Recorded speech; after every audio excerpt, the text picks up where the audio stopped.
अस्सलाम वालेकुम नाज़रीन, देवनानी जेठानी फूड सीक्रेट्स में आप लोगों को खुश आमदीद। नाज़रीन, आज हम आपके लिए पालक गोश्त और साथ मज़ेदार से चावल इसकी रेसिपी के साथ हाजिर हुए हैं। अक्सर शादियों में इसे बहुत पसंद किया जाता है, तो मैंने सोचा कि उन्हें इसकी रेसिपी आपके साथ शेयर कर दी जाए। तो चलिए इसे बनाना स्टार्ट करते हैं। नाज़रीन, अगर आपको हमारी रेसिपीज़ अच्छी लगती हैं तो प्लीज़ हमारे चैनल को सब्सक्राइब कर दिया करें और बेल के आइकॉन को प्रेस कर दिया करें। इसे बनाने के लिए मैंने ये 1 किलो पालक लिया है और इसे साफ़ करके इस तरह से मोटा मोटा काट लिया है। तो इसे काटने के बाद अब मैं इसे बॉईल करने के लिए रख लूँगी। खुला पानी लेके इसमें से शामिल किया है और इसे बॉईल करने के लिए छोड़ दिया। बॉईल करने के बाद इसे ग्राइंड कर लेंगे किसी भी मिक्सचर में डाल के। ये देखिए नाज़रीन, इसे बॉईल करके मैंने इसे मिक्सचर में डाल के ग्राइंड कर लिया है और ये बिल्कुल बारीक इस तरह के पेस्ट की कंडीशन में आ चुकी हुई है। तो चलिए अब इसे बनाना स्टार्ट करते हैं। कोई सा एक बर्तन ले लें और उसमें मैं ये 1 कप के बराबर कुकिंग ऑयल शामिल कर रही हूँ। मीडियम साइज़ की कटी हुई प्याज इसमें शामिल कर देंगे और इसे ब्राउन होने के लिए छोड़ देंगे। प्याज को लाइट ब्राउन कलर में आना चाहिए। तो चलिए इस तरीके से इसे अच्छे से इसमें फ्राई कर लेते हैं। ये देखिए नाज़रीन, प्याज हमारी ब्राउन होना शुरू हो चुकी है।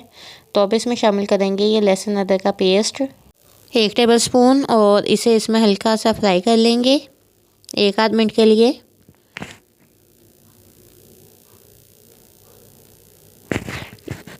इसे हल्का सा फ्राई करने के बाद इसमें शामिल करेंगे ये टमाटर। ये एक ही बड़े साइज़ का टमाटर था जिसे मोटा मोटे टुकड़ों की शक्ल में काट लिया है मैंने। तो ये टमाटर इसमें शामिल कर देंगे और इसे इसमें मिक्स कर लेंगे। अब इसमें कुछ स्पाइसेस ऐड करेंगे जैसा कि 1 टेबलस्पून नमक, ये अपने टेस्ट के हिसाब से, 1 टेबलस्पून सूरज मिर्च का पाउडर, हल्दी पाउडर 1 टेबलस्पून, ज़ीरा पाउडर और इसके अलावा ये साबित मसाले हैं, मोटी इलायची है, दालचीनी के पीसेस हैं और कुछ लौंग। ये मसाले इसमें शामिल कर देंगे और इसे 1 से 2 मिनट तक अच्छे से इसकी भुनाई कर लेंगे। 2 मिनट तक इसकी भुनाई करने के बाद मैंने ये बीफ का गोश्त लिया है हड्डी के साथ। आप चाहें तो चिकन भी ले सकती हैं, लेकिन उसे पिघलाने के लिए टाइम देने की ज़रूरत नहीं है। लेकिन अब मैंने चूँकि ये बीफ का गोश्त लिया तो इसे एक मरतबा इसमें मिक्स कर लेंगे अच्छे से। और बीफ का गोश्त तकरीबन 20 से 25 मिनट लेता है गलने के लिए।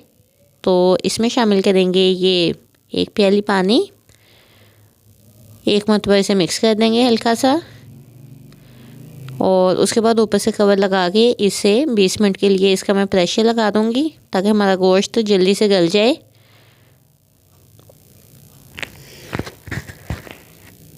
नाज़रीन, इसे 20 मिनट हो चुके हैं तो अब इसे खोल के इसकी कंडीशन चेक कर लेते हैं। ये देखिए माशाल्लाह तकरीबन खुश्क हो चुका हुआ है और हमारा ये तकरीबन मसाले ही है। तो अब इसमें चम्मच लाते हुए अच्छे से इसे हम लोग भून लेंगे ताकि इसकी बसात अंदर से ख़त्म हो जाए। ये देखिए इसे तकरीबन 5 मिनट तक अच्छे से भूनना है और अब हम इसमें शामिल करेंगे ये पालक और पालक को इसमें शामिल करते हुए इसे 5 से 10 मिनट तक पकने के लिए छोड़ देंगे। पालक को हम लोग बॉईल कर चुके हुए हैं पहले से, तो ये 5 से 10 मिनट इसके लिए काफ़ी होंगे। तो चलिए जब तक हमारी पालक अच्छे से पक नहीं जाती तब तक हम लोग अपने चावल रेडी कर लेते हैं और इसे पकने के लिए छोड़ देते हैं।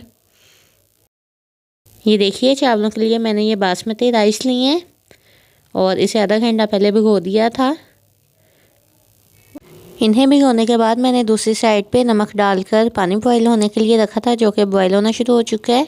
तो अब इसमें शामिल करेंगे ये दालचीनी का पीस, ज़ीरा और ये चंद लौंग और इस उबलते हुए पानी में शामिल कर देंगे अपने ये चावलों को लाजमी आधा घंटा पहले भिगोइएगा। तो इसे पकने के लिए छोड़ देते हैं। ये देखिए नाज़रीन, ये तकरीबन बॉयल हो चुके हुए हैं। अगर आप कहें कि ये 90% तक डन हो चुके हैं तो ये देखिए अब हम इसका पानी रिमूव कर लेते हैं। सर्व ट्रेनर की मदद से इसे छान लेते हैं। ये देखिए इसका पानी रिमूव करने के बाद इसमें शामिल करेंगे ये 2 चम्मच कुकिंग ऑयल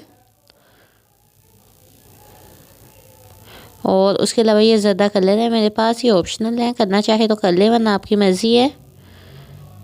और इसके बाद इसे दम लगा देंगे 5 मिनट के लिए।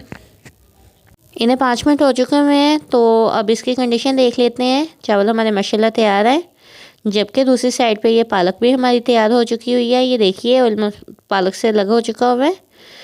तो अब ये माशाल्लाह बनके तैयार है।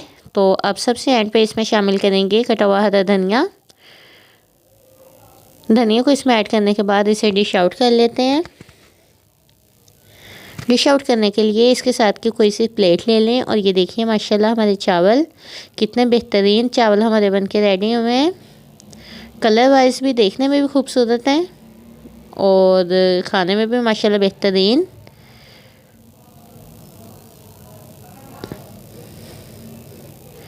इन्हें डिश आउट करने के बाद इसे साइड पे ज़रा सा कर देते हैं और अपने पालक को भी डिश आउट कर लेते हैं।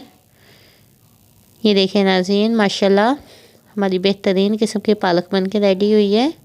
मैंने इसे बनाने के लिए बीफ का गोश्त इस्तेमाल किया। आप चाहें तो चिकन भी यूज़ कर सकती हैं, लेकिन इस डिश की जो सी खूबसूरती है वो बीफ या मटन में ही नज़र आती है और उसमें ये बहुत बेहतरीन बन के तैयार होती है। तो ये लें जनाब, हमारी मज़ेदार से पालक गोश्त और साथ चावल बन के रेडी हो चुके हैं। तो एक मरतबा इसे ट्राई ज़रूर कीजिएगा और अगर आपको हमारी ये रेसिपी अच्छी लगे तो कमेंट बॉक्स में अपने राय का इज़हार लाजमी कीजिएगा। तो चलिए अब हमें इजाज़त दीजिए, फिर हाजिर होंगे किसी अच्छी और खूबसूरत सी नई रेसिपी के साथ। दुआ में याद रखिएगा। अल्लाह हाफिज़।